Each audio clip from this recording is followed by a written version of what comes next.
Meidoish mikedem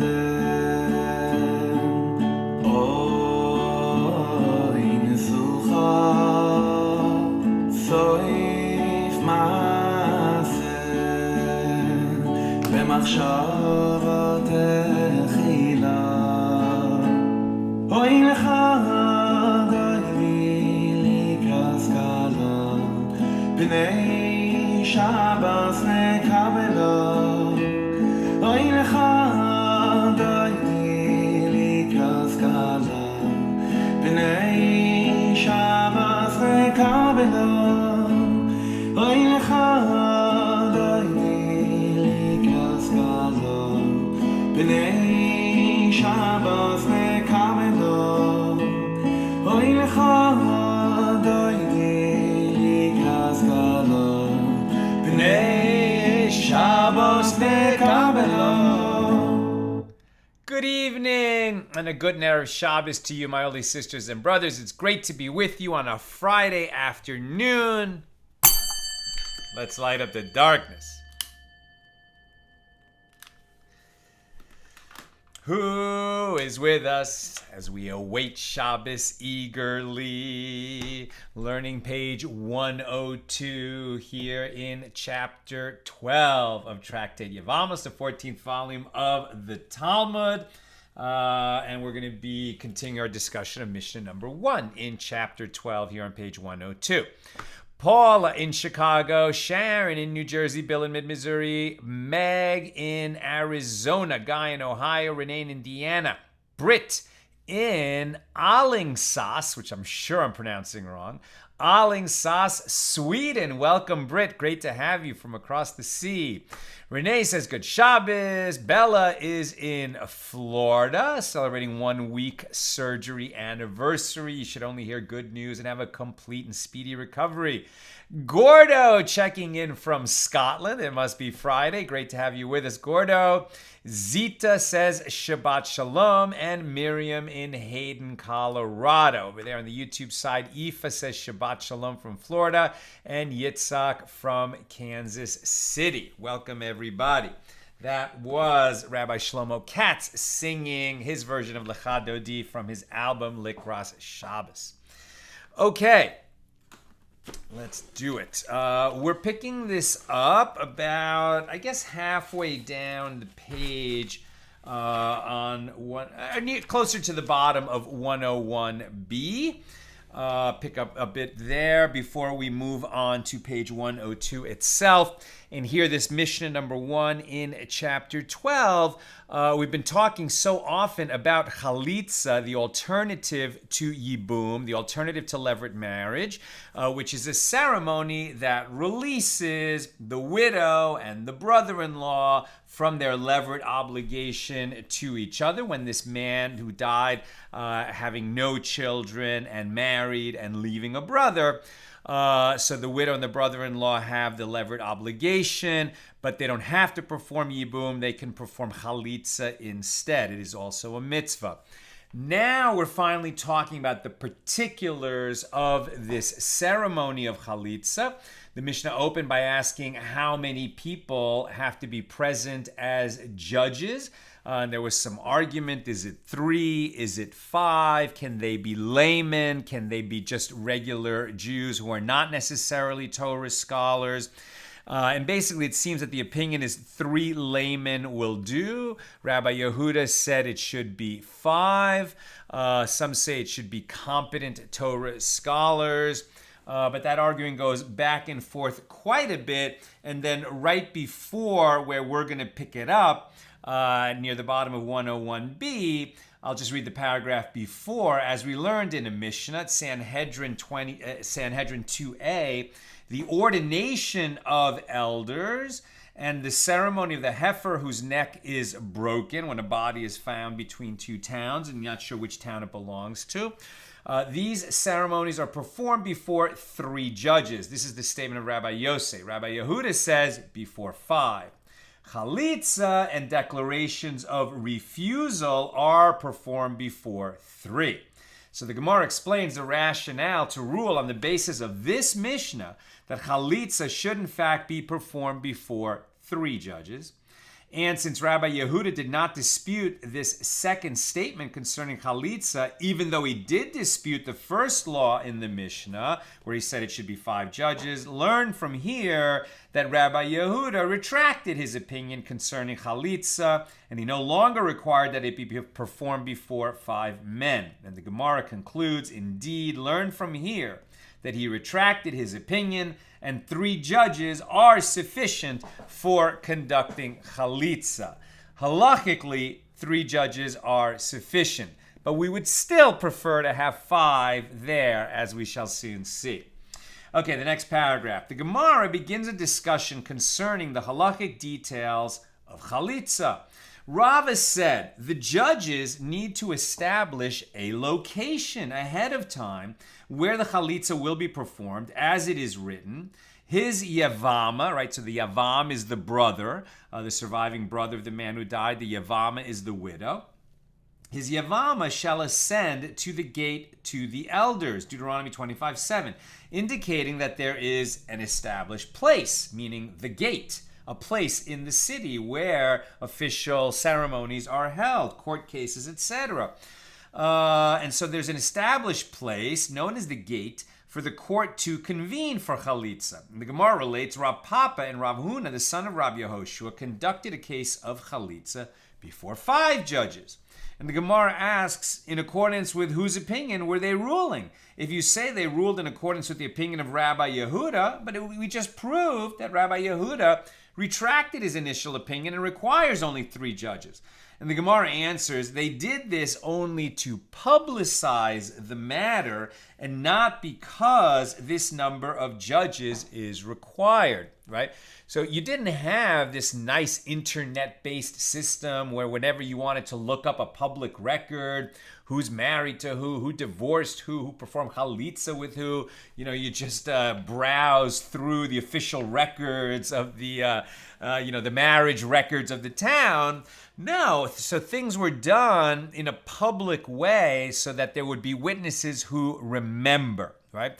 And so since this man died, leaving a brother and a widow, and the brother and the widow didn't marry, how do we know that they performed chalitzah? Because it was done in a public venue, and the more witnesses, the better to publicize the matter. It is told further, Rav Ashi once happened to come to Rav Kahana's house. Rav Kahana said to Rav Ashi, will the master come up with us to complete the quorum of 5 men in order to perform chalitzah?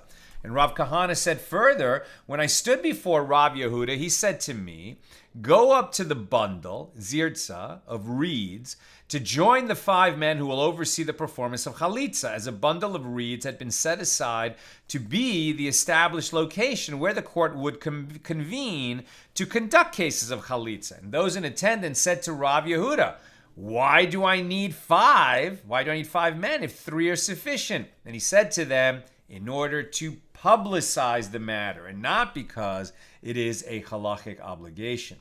It is told Rav Shmuel bar Yehuda was standing before Rav Yehuda. Rav Yehuda said to him, go up to the bundle of reeds to complete the quorum of 5 in order to publicize the matter of this chalitzah. And Rav Shmuel bar Yehuda said to him, we learned that the phrase in Israel, in the verse, and his name shall be called in Israel, at Deuteronomy 25:10, this indicates that chalitzah must be performed before a court of Israelites from birth, and not before a court composed of converts. But I am a convert, as Rav Shmuel bar Yehuda had converted along with his father. So you see, a convert could become one of the great sages of Israel, who's issuing rulings, halachic rulings of law that people rely on. But in certain cases, like this chalitzah, at least some of the opinions hold that the judge, in this case, really the witness who witnesses the chalitzah being done, all they really have to be competent to do is to read the verse from the Torah, which the woman repeats, so is done to the man who will not build up his brother's house when she removes his shoe. But nonetheless, according to this opinion, because of the way that the chalitzah requirements are worded in the Torah, this opinion says that the guys who sit on the panel judging or witnessing the chalitzah cannot be converts, and they need to be born Jews.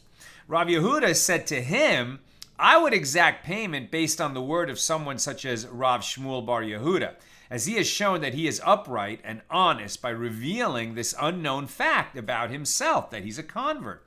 And so the fact that he revealed this unknown fact, that his father and he converted, no one really knew that. They just figured since he's a sage, he's probably not a convert. It doesn't in any way demean himself or belittle, but, it was an unknown fact. And now that he revealed it without being prompted, it seems like this is a guy that you can trust, according to Rav Yehuda. Now, the Gemara questions, does it enter your mind that one can actually exact payment based on the word of one man, no matter how honest he seems to be? Doesn't the merciful one state in the Torah, by the mouth of 2 witnesses, or by the mouth of 3 witnesses, shall a matter be established, at Deuteronomy 19:15, indicating that one can exact payment in some kind of a lawsuit based only on the evidence of at least 2 witnesses. Rather, the Gemara explains that Rav Yehuda's intention was to say, I would declare a bill of indebtedness invalid based on his word, accepting his claim that the debt had already been collected, which is not a matter that requires 2 witnesses, but does require someone reliable and reputable.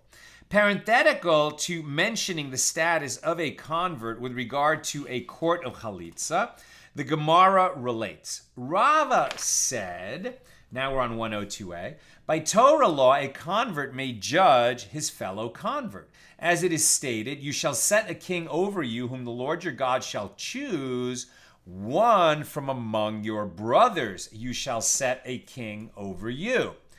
Now, the Gemara deduces from the terminology of the phrase over you, i.e. when presiding over Jews by birth, either as their king or a judge or any other official, that from here is where we require that the official must be from among your brothers, which in this case means a Jew by birth. However, a convert may judge his fellow convert, as the requirement of one from among your brothers doesn't apply when presiding over fellow converts. And here, by the way, is the halacha, the law on this. If a convert's mother is from Israel, and certainly if his father is also from Israel, he is qualified to judge in monetary cases. But if his mother is not from Israel, he is disqualified from acting as a judge in cases involving a Jew from birth, even though it is permitted for him to act as a judge in cases involving other converts. Okay, so now from his fellow converts. And if the convert's mother was from Israel, he may even preside as a judge in a court to adjudicate legal matters involving a native-born Jew. But with regard to chalitzah, he may not act as a judge unless both his father and his mother were from Israel from birth. Both his parents have to be born Jews and he has to be a born Jew in order to sit on a court of a chalitzah. As it is stated with regard to chalitzah, and his name shall be called in Israel, the house of he who had his shoe removed, implying that he must be born as a member of the Jewish people from both of his parents. Rava said that Rav Kahana said that Rav said, if Elijah the prophet should come and say one may perform chalitzah using a soft leather shoe, the rabbis would listen to him. But if Elijah the prophet comes and says one may not perform chalitzah using a hard leather sandal, they would not listen to him, for the people already have established the practice of performing chalitzah using a sandal. So here we have a case where it was unclear exactly how you fulfill the requirements of the Torah, right? The Torah says that when you perform a chalitzah, this brother who, declines to marry his brother's widow, his sister-in-law, in front of these judges, she removes his shoe, and then she says, so is done to the man who will not build up his brother's house. This is the man whose shoe was removed.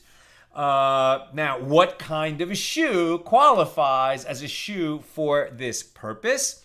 And so they're going to argue, can it be a soft leather shoe? Most opinions say no. Some say yes. What about a sandal? Can a sandal work? Depends on the kind of sandal. And in various locations, the tradition became very strong that they used either the sandal or a leather shoe or a soft leather shoe.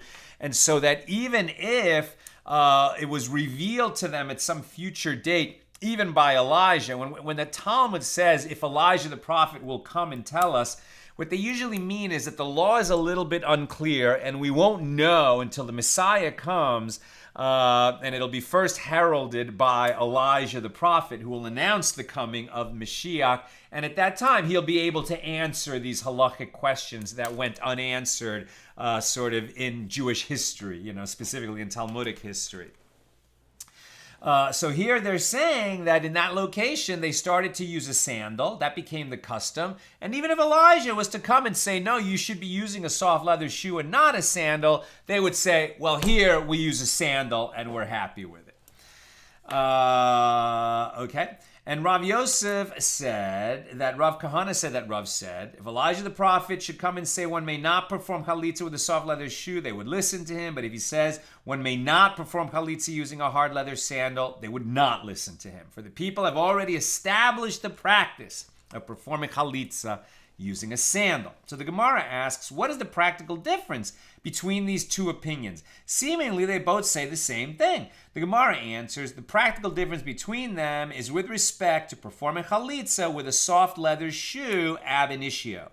According to Rabba's opinion, one may not perform chalitzah this way ab initio, as Rabba said that only if Elijah comes and permits it would he be heeded, implying that until Elijah permits it, one may not perform chalitzah with a soft leather shoe.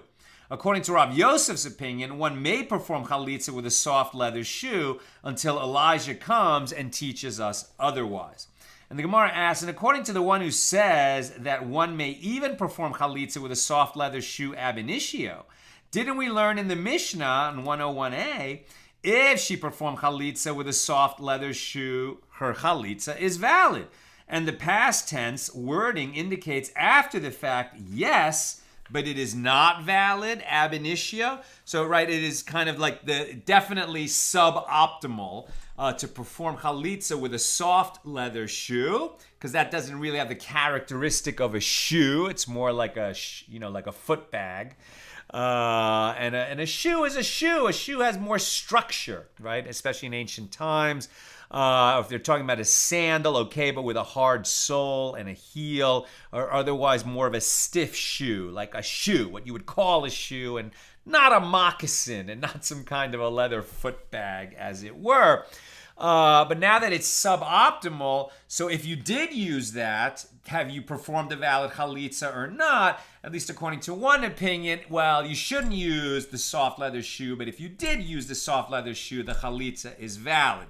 But at the outset, if you have an opportunity to choose what kind of a shoe you're going to use, don't use the soft leather shoe.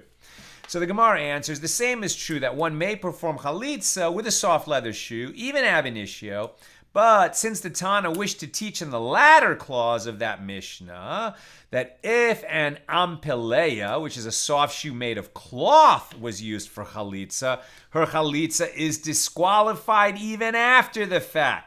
Right? A soft leather shoe, okay, we'll let that squeak by even though it lacks structure. But a cloth shoe, a sneaker, no. No chalitzah with a sneaker. No chalitzah with a vegan shoe. No chalitzah, with some kind of cloth. It needs to be a leather shoe, and preferably one with some structure.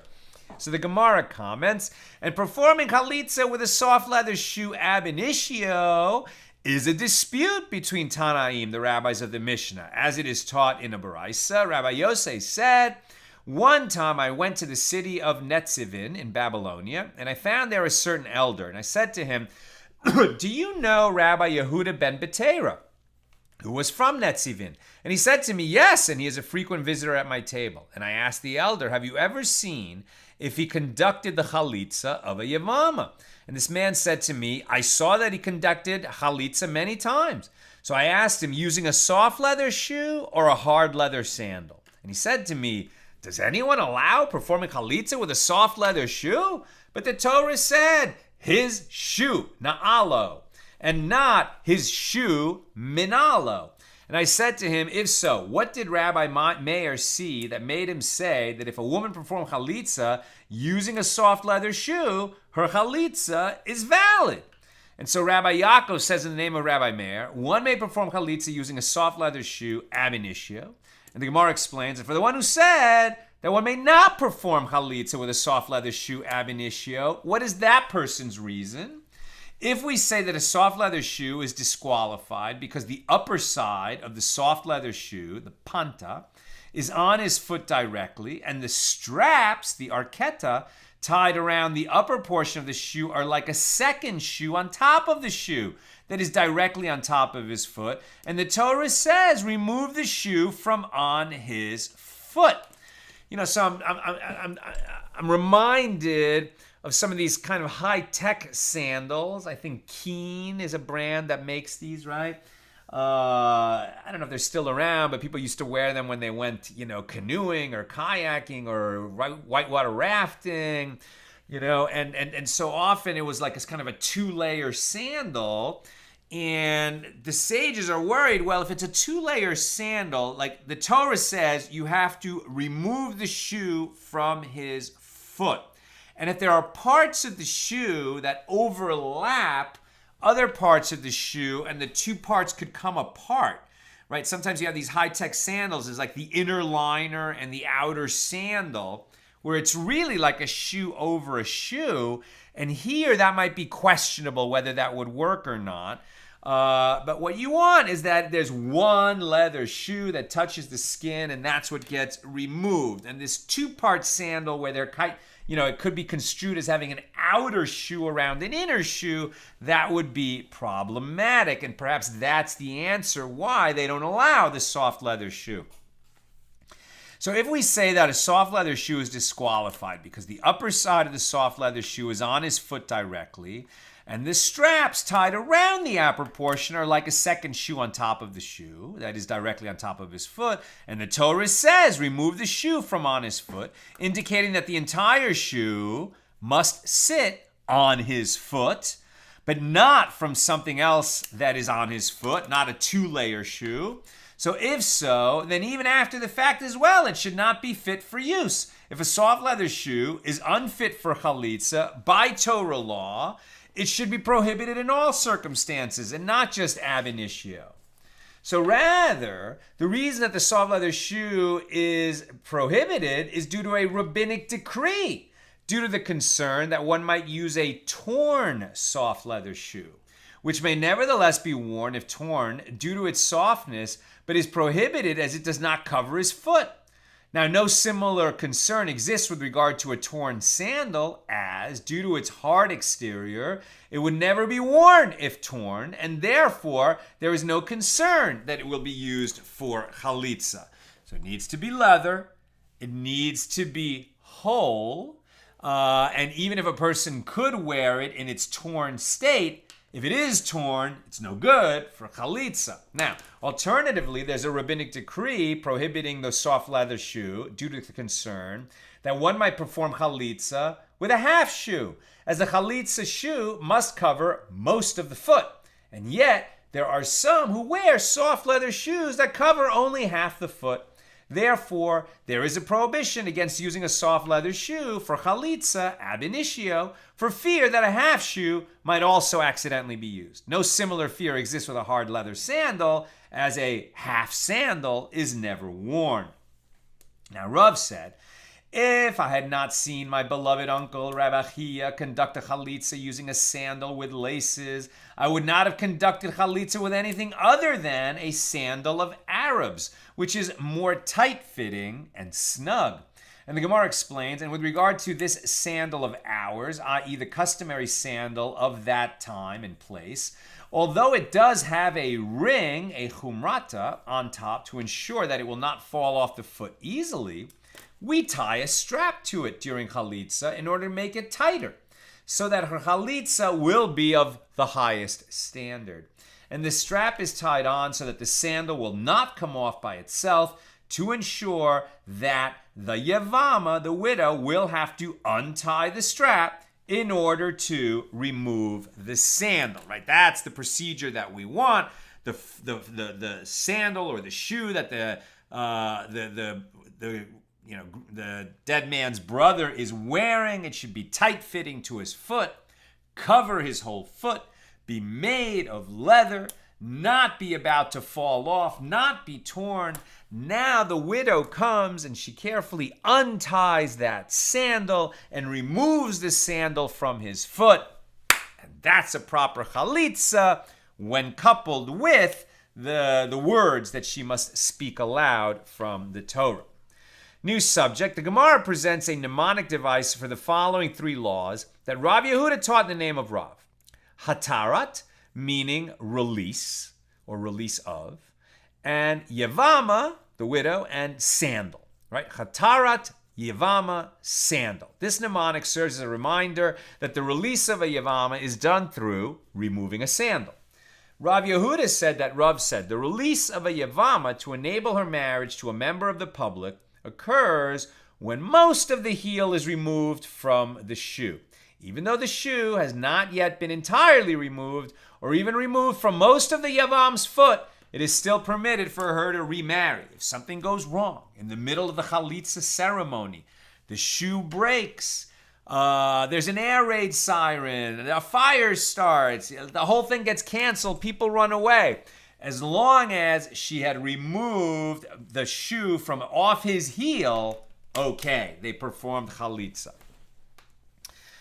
Now the Gemara raises an objection from the following baraisa. If the straps of a soft leather shoe or a hard leather sandal were untied, but not through the actions of the yevama, or if the yavam removed most of his foot from the shoe himself before the yevama completed the removal, then her chalitzah is disqualified. The Gemara infers the reason her chalitzah is disqualified is specifically that he removed most of his foot and she only completed the removal. But had she removed most of the foot from the shoe, then her chalitzah would be valid. So the Gemara continues, if so, yes, only when the yevama removes most of the foot is the chalitzah valid. But if she removed only most of the heel, it would not be sufficient. So, what is the minimum amount of shoe removal that she has to do? Is it to remove the shoe from most of his foot, or just to take it off the heel in order to satisfy the minimum requirements for performing a chalitzah? Now, the Gemara rejects this whole question. No, most of the foot is the same as most of the heel. And therefore, the inference should be that even if she removed most of the heel from the shoe, the chalitzah is valid. And why do they call it most of the foot? Because the whole weight of the leg puts pressure on the heel. Once you get the heel out of the shoe, you basically have removed the shoe. So the Gemara comments, this baraisa supports Rabbi Yanai, as Rabbi Yanai said, whether he unties the shoe and she removes it, or whether she unties it and he removes it, her chalitzah is disqualified unless she both unties the shoe and removes it from his foot. And on the same topic, Rabbi Yanai asked, if she did not remove the sandal, but instead ripped it off him, what is the law?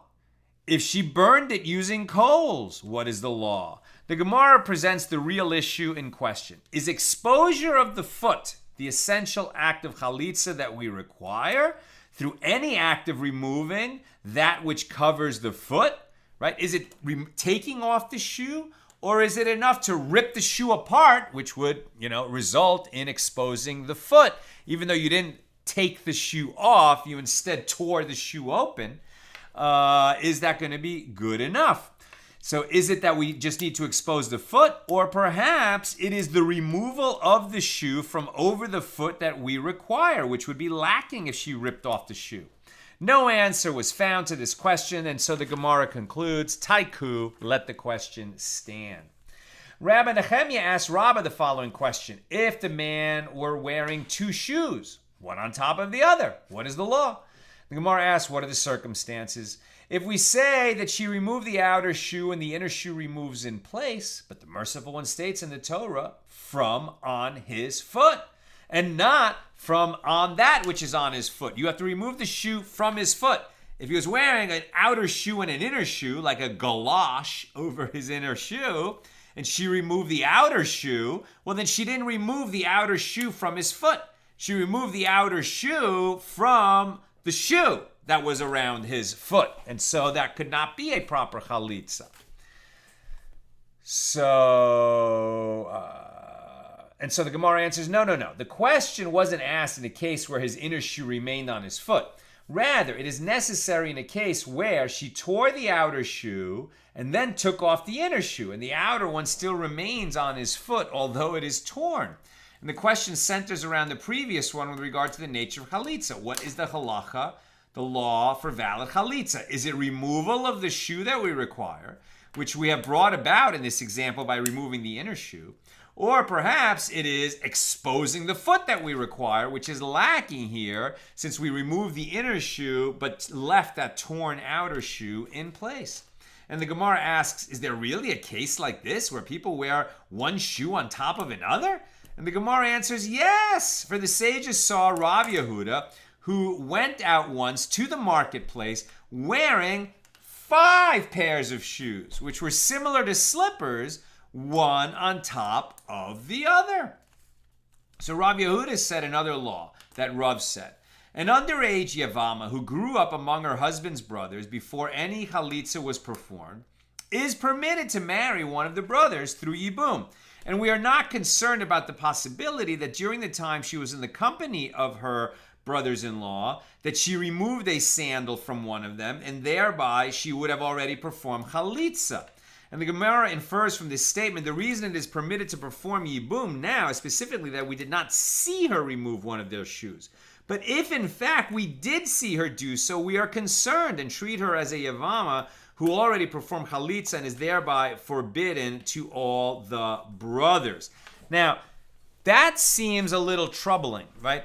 They're saying, okay, so this, this woman, she was married as a girl, right, to a man who is probably older than her, and maybe they were only betrothed, or maybe she moved in with him, but he died, leaving a bunch of other brothers who were also, let's say, younger brothers. So she, this minor girl, grew up among these minor boys, who are her brothers-in-law, and since she, her husband died before she had a child with him, so it is a yibum situation. Now, since they're all kind of growing up in the same house, they're kids, they're playing together, it seems like the Gemara is expressing a concern that, well, maybe just kind of in passing, like the kids were helping each other take their shoes on and off, and maybe she removed the shoe of one of her yevamim. So she wasn't intending to perform a chalitzah, but in fact, she removed the shoe from one of her brothers-in-law, and this was witnessed by other people. So can there be an accidental chalitzah, which is what seems to be implied here? Let's keep reading. And the Gemara challenges, but isn't it taught in a baraisa?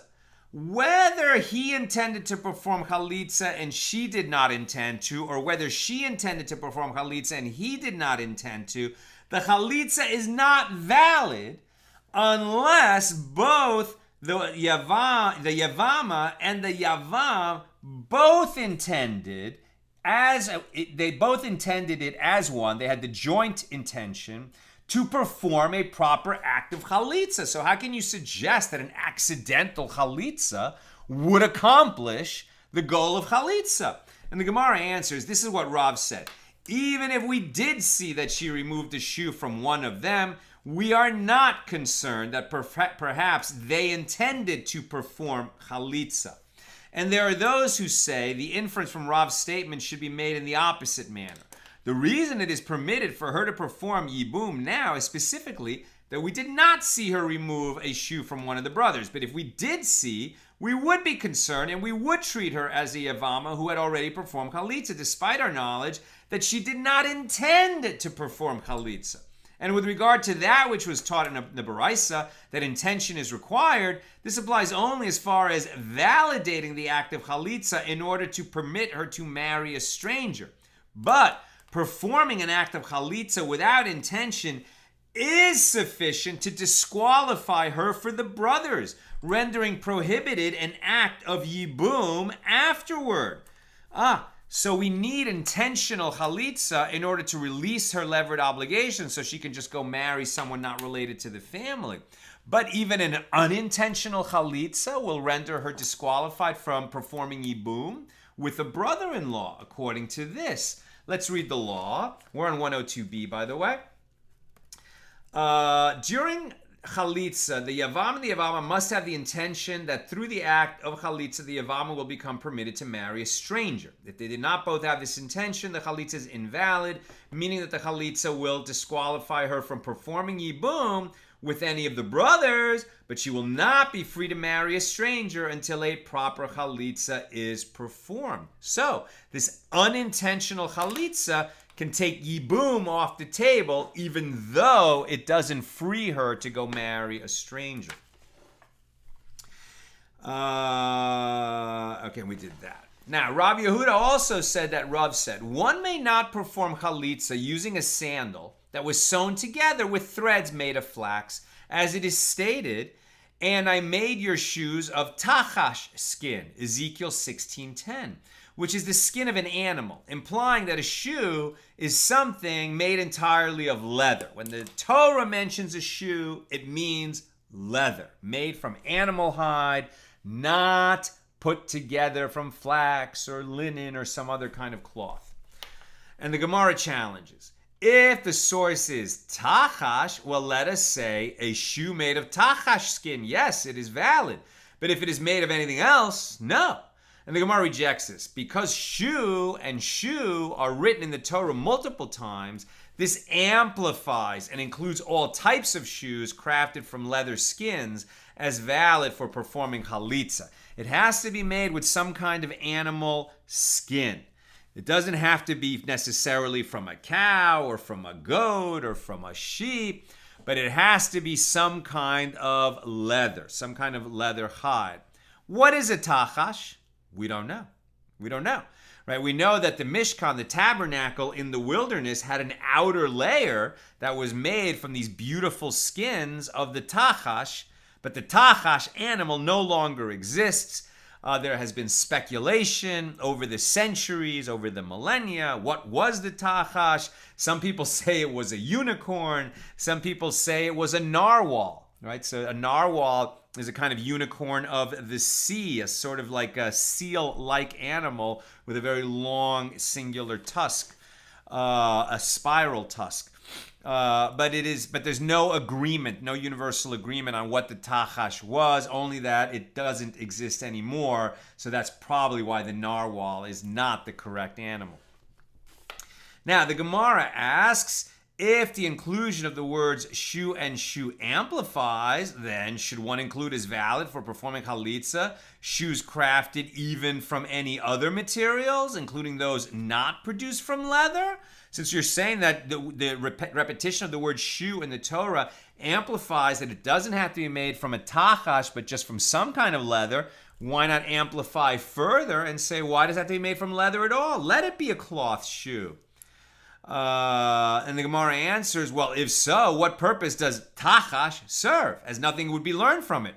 Rather, from the word tachash, it is derived that the shoe must be crafted entirely of leather, but all types of leather are included because the word shoe is repeated in the Torah numerous times. Rabbi Elazar asked Rab, what is the status of the following type of sandal used for performing chalitzah? In a case where the shoe itself is made of leather, and the sections that hold its straps, the teresiot, are made of hair, as they were woven together with goat's hair, what is the law? And he said to him, do we not refer to such a sandal as, and I made your shoes of tachash? Since it is crafted from material that comes from an animal, it is valid. And the Gemara asks, if that is so, i.e. that anything derived from an animal is valid, then even if it is fashioned entirely of hair, it should also be valid. And the Gemara answers, no, that would be called a slipper and not a shoe. Right? You could make a wool slipper. It's made out of an animal product, not a plant product, but that would be called a slipper, not a shoe. For it to be referred to as a shoe that qualifies for chalitzah, it has to be made out of animal hide, animal skin. Rav Kahana said to Shmuel, from where is it known that this phrase, Deuteronomy 25:9, and she shall remove, chalitzah, his shoe, from on his foot?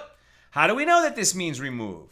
As it is written, Leviticus 14:40, then the priest shall command, and they shall take out, chiltzu, the stones in which the plague is. That's referring to the tzara'as of a house. But the point is that the verb chiltzu means take out. And so that's how we know that the related word chalitzah means remove, indicating that the word chalitzah means that they shall remove the stones from their place. So the Gemara asks whether the word chalitzah can be interpreted differently based upon its apparent meaning in other contexts. But could you say that it is a term for strengthening rather than removal? As it is written in Numbers 31:3, chechaletzu, arm, like, arm them with armaments, with firearms or spears or bows, whatever. Arm men from among you for the army. Arm them for the army. Strengthen them for the army, right? Give them arms. Meaning that the men among you will be strengthened and take up arms to prepare for battle. So perhaps this word chalitzah doesn't mean remove, but rather it means strengthen. And the Gemara answers there too, the meaning of the word is referring to taking something from its place, as it means removing people from their houses in order to get them out to war, right? Remove them from their normal life and draft them into the army. That's what removal means in that context. So the Gemara challenges, but isn't it written? Job 36:15, he delivers, yechaletz, the afflicted by his affliction, be'onyo. And this indicates that the afflicted one becomes stronger due to his affliction. As if the intention was to deliver him from his affliction, it should have said from his affliction rather than by his affliction. And the Gemara answers that the verse should be interpreted as follows. Be'onyo, in other words, as reward for his suffering from affliction, God shall deliver him from the judgment of Gehenna, as it is understood from the term be'onyo, through the reward due to his affliction. So the Gemara challenges further, but with regard to that which is written, Psalms 34:8, the angel of the Lord encamps around those who fear him and delivers them. Vayechaltsem. So here, delivers is not the same as remove, it means save. Right? So doesn't vayechaltsem rather mean that he shall strengthen them in saving them? And the Gemara answers, the verse means, as a reward for those that fear him, God shall deliver them from the judgment of Gehenna. Therefore, the Gemara interprets vayechaltsem as deliver them, take them out from that trouble. So the Gemara challenges further, but with regard to that which is written, and the Lord will guide you and satisfy your soul in drought and make your bones strong. Yechalitz, from Isaiah 58:11. And Rabbi Elazar said regarding that verse, this is the greatest of blessings.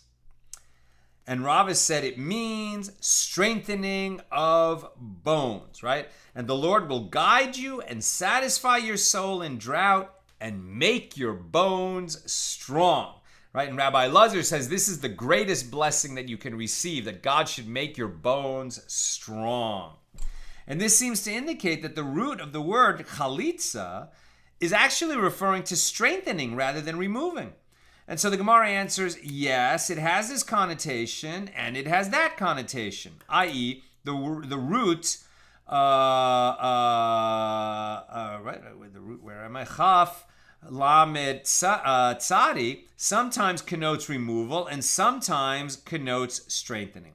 But here, only one meaning is possible. I'm sorry, not chaf, but ches. Right, so the root is ches lamed tzadi, and sometimes it connotes strengthening, and sometimes it connotes removal. But here, only one meaning is possible. As if it enters your mind that chalitzah here connotes strengthening, well then let the merciful one write in the Torah, she shall strengthen, chalitzah, his shoe on his foot, beraglo, indicating that she should tighten the shoe on his foot rather than stating from his foot, me'al raglo, which indicates that she is removing something from his foot. So you should. There's no way to interpret it as she's going to strengthen the fit of the shoe on his foot. It's clearly meaning she's going to remove the shoe. And the Gemara responds, if the merciful one had written in the Torah on his foot, beraglo, I would have said that she must strengthen and tighten the shoe on his foot. Yes, but on his calf, no. And if his foot were amputated, she may no longer perform chalitzah. Therefore, the merciful one writes in the Torah, from on his foot, me'al raglo, to teach that she may strengthen the shoe even on his calf, which is part of the leg, or regel, above the foot. And the Gemara answers, if so, and chalitzah really means strengthening, let the merciful one write in the Torah, she shall strengthen his shoe on the upper part of his foot, be'me'al raglo, indicating the shoe can also be tightened on the area of the calf. What then is the meaning of from on his foot, me'al raglo, which is written in the verse? Learn from here that in this context, the word chalitzah clearly indicates removal, meaning that the mitzvah, the commandment of chalitzah, is for the yevama to remove the shoe of the yevam and not to tighten it on his foot. Now, parenthetical to this discussion, the Gemara relates a certain heretic said to Rabban Gamliel, you, the children of Israel, are a nation whose master removed himself from them. Right? This heretic said to Rabban Gamliel, God abandoned the Jewish people. Right? The master removed, chalatz, himself from them. For God has left you in much the same way in which a yavam would perform chalitzah with his yevama. As it is written, with their flocks and with their herds they shall go to seek the Lord, but they shall not find him. He has removed himself. He has chalatz himself from them. Hosea 5:6. So the heretic tried to use this verse as scriptural support that God has performed chalitzah with the Jewish people, like God had enough and kind of removed himself from the Jewish people. So Rabban Gamliel answered him, imbecile, does it say that God performed chalitzah to them, lahem? No, rather it says chalatz from them, mayhem, meaning it is as if they, the Jewish people, performed chalitzah on him. Maybe the Jewish people have removed themselves from the proper relationship with God because of their transgressions, but God has not removed God's self from the Jewish people. But if a yevama had her shoe removed from her yevamim, does this have any significance? Here too, the meaning of the verse is that the nation of Israel abandoned God by removing themselves from him, but this abandonment has no significance in God's eyes. So the Gemara analyzes the phrase used in the Mishna that discusses the types of shoes that can be used for chalitzah. It was taught in the Mishna that if he was wearing a soft shoe, an pileya, made of cloth for chalitzah, so then her chalitzah is not valid. And the Gemara explains that is to say that an an pileya is not considered a shoe. It is a soft cloth shoe.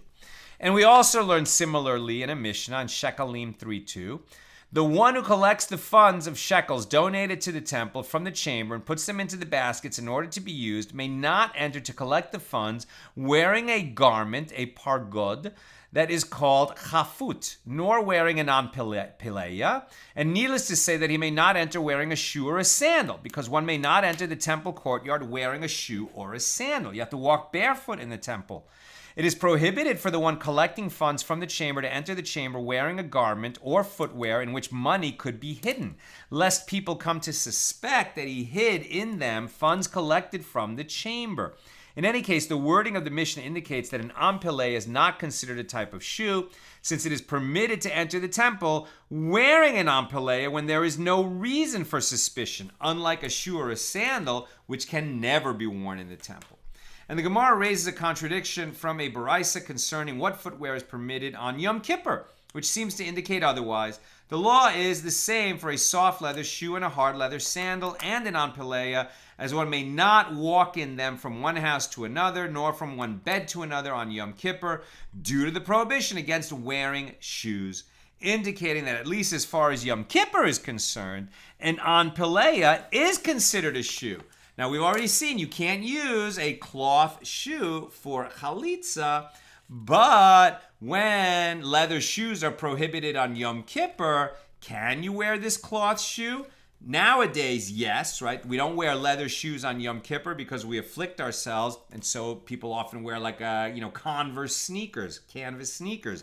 That is permitted, but it's not permitted for chalitzah. And in ancient times, was this ampeleia allowed on Yom Kippur? Unclear. We're almost done, so if you have questions or comments, get them in. Abaye said, there with regard to Yom Kippur, it is referring to an ampeleia that has cushioning. And this is forbidden due to the pleasure that one derives from cushioned footwear on a day when people are commanded to afflict themselves. Right? You don't want to have very comfortable shoes on Yom Kippur. So Rava said to him, but is footwear that is not considered to be shoes forbidden on Yom Kippur due to the pleasure that one derives from them? But Rabba bar Rav Huna would wrap a scarf on his feet and go out on Yom Kippur so his feet would not be injured, implying that there's no prohibition against wearing something comfortable on one's foot as long as it is not defined as a shoe. So rather, Rava said this is not difficult. Here, when they said that an ampeleia has the status of a shoe, it is referring to an ampeleia made of leather. And there, where they do not consider it a shoe, it is referring to an ampeleia made of cloth. So you can wear comfortable shoes on Yom Kippur, they just can't be made of leather. So the Gemara adds, and so too it is reasonable to distinguish in this manner, as you do if you do not say so. It is difficult to reconcile the seeming contradiction between one statement about Yom Kippur and another statement about Yom Kippur. As it is taught in a baraisa, a person shall not walk while wearing slippers, kordakisin, within his house on Yom Kippur, but he may walk while wearing an ampeleia within his house. And this would imply that wearing an ampeleia is permitted, but the baraisa quoted above taught that it is prohibited. Rather, must one not conclude from here that here, where it indicates that an ampeleia is forbidden, it is referring to an ampeleia made of leather, as they are considered like a shoe. And there, where an ampeleia is permitted, is referring to an ampeleia made of cloth. And the Gemara concludes, indeed, learn from here that it is so. And that concludes our reading for today. Let's see if there's any questions or comments on Daf Kuf Gimel. No, Daf Kuf base, page 102. Okay. Refresh, reload, page 102. Okay, Sharon, what difference really does the shoe make? Isn't it symbolic rather than shoe specific? I would think the words are the most important thing. I mean, we've been doing this together long enough that, it's form and content, right? And the sages will, look at any possible disqualification. And since the Torah says shoe, it has to be something that counts as a shoe. And even though, when we're speaking English and the word shoe is quite general, and we would think that whether we're removing a sneaker or a business pump or, a hiking shoe or a work boot, that these would all be the same. So for the sages, they're not all the same. And they were going to be careful to make sure that the shoe counts now that they're examining the law closely. Sharon also says, so the shoe removal is critical factor and not the spoken statement she makes. This seems illogical to me. I don't think that they said that. I think they said that in terms of the shoe removal, it has to occur and it has to comprise most of a removing of a shoe from the foot. They haven't said that in the absence of the spoken word, it is still a valid chalitzah. I think we just haven't got to the words that she recites, that recital, and what she has to say and how she has to say it and whether it's audible or not. I bet these are questions that are coming up. We just haven't really considered those questions yet. And Bill, calcium is God's greatest blessing? Good heavens, my grandmother was right all along. I guess Bale's mother told him to eat calcium to have stronger bones. But it is interesting, right? I mean, as we get older and we get lighter in weight and more brittle and, we fall and we get so injured, to say to somebody that may you be blessed to have strong bones to 120, yeah, it's a really beautiful blessing. So, my pals, may we all be blessed with a sweet Shabbos in the immediate future, and may we all be blessed to have strong bones up to 120. We say Amen.